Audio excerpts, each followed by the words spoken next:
त्र्यम्बकं यच्छामहे। असूर्य, जहाँ सूर्य प्रकाश ना हो या अंधकार या अंधेरे का राजा, दानव, दैत्य, निशाचर, राक्षस, ये सभी जातियां हैं जो मिलाकर असुर कहलाते हैं।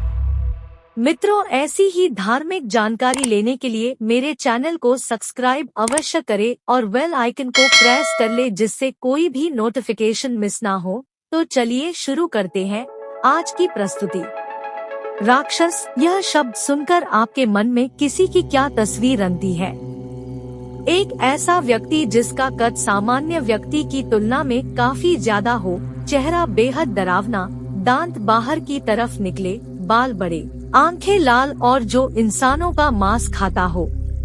हालांकि वाल्मीकि रामायण में राक्षसराज रावण के सौंदर्य का वर्णन पढ़ने के बाद इस तरह की कल्पना मन में नहीं आती। जब प्रभु श्री राम का संदेश लेकर हनुमान लंका पहुंचते हैं और पहली बार वह रावण को देखते हैं तो उसके रूप पर मोहित हो जाते हैं। आदिकवि वाल्मीकि ने तब के प्रसंग को लिखा है, अहो रूपमहो धैर्यमहो सत्वमहो धुति, अहो राक्षस राजस्व सर्व लक्षण युक्तता। यानी रावण को देखते हुए भगवान हनुमान जी आश्चर्यचकित होते हैं और कहते हैं, अहो इस राक्षसराज का रूप कैसा अद्भुत है, कैसा अनोखा धैर्य है, कैसी अनुपम शक्ति है और कैसा आश्चर्यजनक तेज है। इसका संपूर्ण राजोचित लक्षणों से संपन्न होना कितने आश्चर्य की बात है। वाल्मीकि का रावण कुरूप नहीं बल्कि तेजस्वी, रूपवान, सुंदर है। इसका मतलब कि हमारी कल्पनाओं के राक्षस वैसे नहीं जैसी परिकल्पना हम उनके लिए करते या सोचते हैं। ये कुरूप नहीं, विशालकाय नहीं, डरावने नहीं। फिर सवाल उठता है कि ये आखिर कौन है? इस सवाल के जवाब के लिए फिलहाल रावण के प्रसंग को यही रोकते हैं और चलते हैं थोड़ा कुछ समय पीछे की ओर। मान्यता है कि शुरुआत में केवल रक्ष और यक्ष, यही दो जातियां हुआ करती थी। यक्ष वे थे जिन्होंने पूजन अर्चना स्वीकार किया हुआ था, जबकि रक्ष जाति उनकी थी जिन्होंने रक्षा करना स्वीकार किया। अब सवाल यह उठता है कि रक्षा किसकी और किससे? एक मान्यता है कि ऋषि कश्यप की पत्नी सुरसा से यातुधान का जन्म हुआ, जो कि राक्षसों के पुरखे पूर्वज थे। वहीं दूसरी मान्यता है कि परमपिता ब्रह्मा ने कुछ लोगों को समुद्रगत जल और मानवों की रक्षा के लिए बनाया था। जिन्होंने रक्षा का जिम्मा संभाला वे रक्ष समुदाय से आए और उन्हें राक्षस कहा गया। राक्षसों के रूप में हेती और प्रहेती का जिक्र आता है। प्रहेती धर्मात्मा था तो हेती की रुचि राजपाट और राजनीति में थी। हेती ने अपने साम्राज्य को विस्तार करने के लिए काल की बेटी भया से विवाह किया। उसे विद्युत्केश पुत्र की प्राप्ति हुई। विद्युत्केश ने संध्या की बेटी सालकटंकटा से विवाह किया।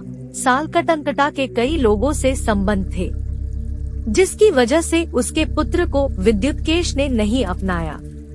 बिना पिता वह पुत्र निरीह था। पुराणों के अनुसार शिव और माता पार्वती की नजर जब उस बालक पर पड़ी तो वे द्रवित हो गए। उन्होंने उस बालक को संरक्षण दिया। शिव और माता पार्वती ने उसका नाम रखा सुकेश। माता पार्वती ने उस समय कुछ वचन कहे जिन्होंने रक्ष समुदाय का भविष्य बदल दिया। उन्होंने कहा, अब राक्षस जाति के बच्चे जब पैदा होंगे तो वे सामान्य मनुष्यों के बच्चों की तरह धीरे धीरे नहीं बढ़ेंगे, बल्कि तुरंत बड़े हो जाएंगे।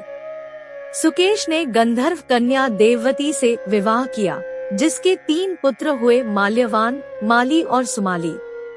तीनों ने पूजा पाठ और तप से ब्रह्मा को प्रसन्न किया और प्राप्त वरदान से अपने कुल और साम्राज्य का विस्तार किया।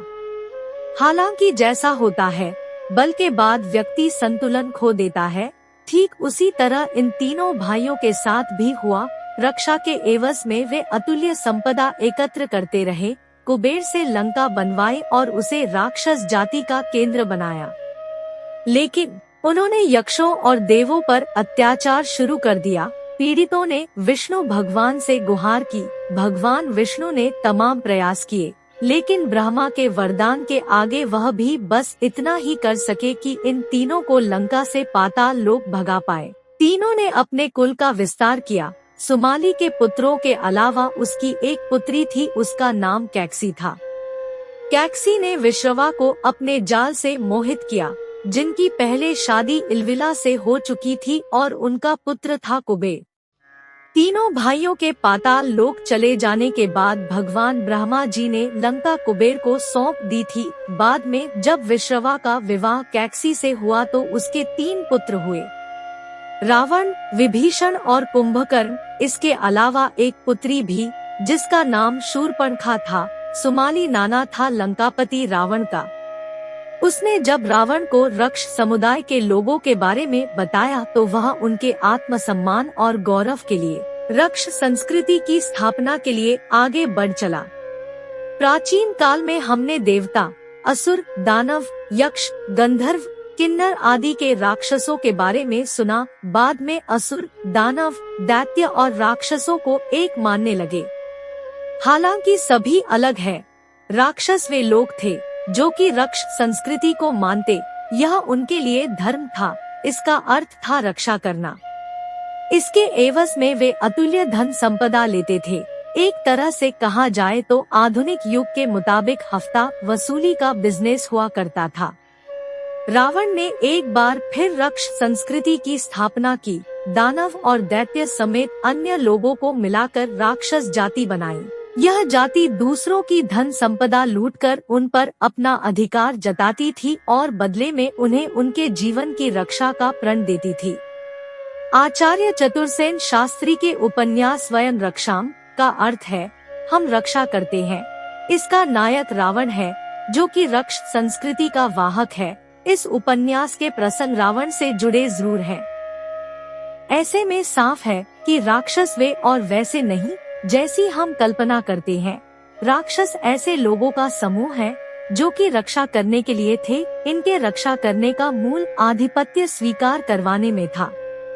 बदले में ये उनसे धन संपदा लेते थे।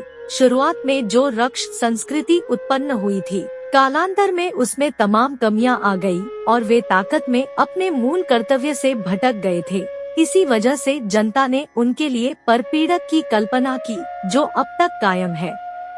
वाल्मीकि का रावण अपने गुणों की वजह से महात्मा तक है। वैसे वाल्मीकि रामायण में रावण का चित्रण उसे रक्ष संस्कृति के नायक के तौर पर स्थापित करता है। यह बात अलग है कि तुलसी का रावण विकृत गुणों का स्वामी है। वाल्मीकि लंका में सुबह के समय पूजा अर्चना और शंख की ध्वनियों का जिक्र करते हैं। वह लिखते हैं, आदित्य सूर्य है और दैत्य असूर्य। हिंदुओं के लिए आज का असाइरिया असुरों का देश था, क्योंकि वहाँ उनके लिए सूर्य अस्त होता था। भूमध्य सागर के बाद पश्चिम का स्थान असुर लोक समझा जाता है। आज भी प्राचीन असाइरिया की राजधानी असुर है, जो संभवतः असुरों की राजधानी मानी जाती थी भूतकाल में। लेकिन इसका एक तार्किक अर्थ है अंतरिक्ष का अंधेरा जो सूर्य से अछूत है। भगवती काली का अर्थ है काल समय की शक्ति, जो स्वयं पुराणों के अनुसार असुरों से लड़ती दिखती है, जो इस बात का समर्थन करती है कि ब्रह्मांड में सदैव 2 शक्ति हमेशा विचरण करती है, जो एक असूर्य है, दूसरी सूर्य, एक ब्रह्मा, दूसरी अब्राह्मण। असुर शब्द का प्रयोग ऋग्वेद में लगभग 105 बार हुआ है। उसमें 90 स्थानों पर इसका प्रयोग शोभन अर्थ में किया गया है। दोस्तों, अगर आपके पास भी ऐसी कुछ कहानियां हैं, तो हमें कमेंट बॉक्स में जरूर बताइए और मेरे चैनल को सब्सक्राइब अवश्य कर ले और बेल आइकन को प्रेस कर ले, जिससे कोई भी न्यू नोटिफिकेशन मिस ना हो। फिलहाल आज के लिए बस इतना ही। Thank you so much.